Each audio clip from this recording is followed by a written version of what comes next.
Libya میں شدید سمندری طوفان اور سیلاب کے نتیجے میں 5,000 سے زیادہ اموات اور ہزاروں افراد کے لاپتہ ہونے کے بعد عالمی امدادی کوششوں میں تیزی آ گئی ہے۔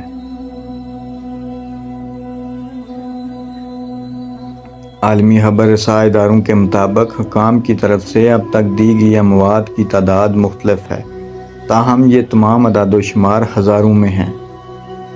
لیبیا کے ایک وزیر نے غیر ملکی ادارے کو بتایا کہ اب تک 5,300 سے زیادہ افراد جان کی بازی ہار چکے ہیں، جبکہ لاپتہ افراد کے اعداد و شمار دیکھتے ہوئے اموات کی تعداد نمایاں طور پر بڑھنے کا امکان ہے اور یہ 2 گنا بھی ہو سکتی ہے۔ انہوں نے بتایا کہ سمندر مسلسل درجنوں لاشیں ساحل پر اگل رہا ہے۔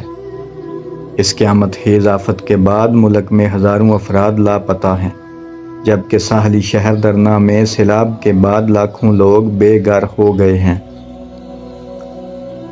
لیبیا کے شہر درنا میں اب صرف 30,000 لوگ ہی باقی بچے ہیں، جو اس شہر کی تباہی سے پہلے کی آبادی کا تقریباً 1/3 بنتے ہیں۔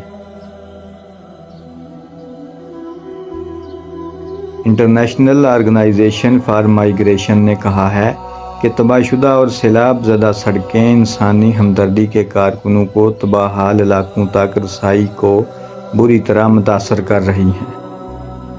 لیبیا میں آنے والے شدید طوفان اور سیلاب کے باعث پانی کی اونچی لہریں عمارتوں، گاڑیوں اور ان کے اندر موجود لوگوں کو بہا کر لے گئیں۔ طوفان ڈینیل کی وجہ سے ہونے والی طوفانی بارشوں کے بعد 2 اپ سٹریم ڈیموں کے بند ٹوٹ گئے، جس سے کئی علاقے صفحۂ ہستی سے مٹ گئے۔ بہت سے لوگ سمندر میں بہہ گئے، جن کی لاشیں بعد میں سمندر نے ملبے سمیت ساحل پر اگل دیں۔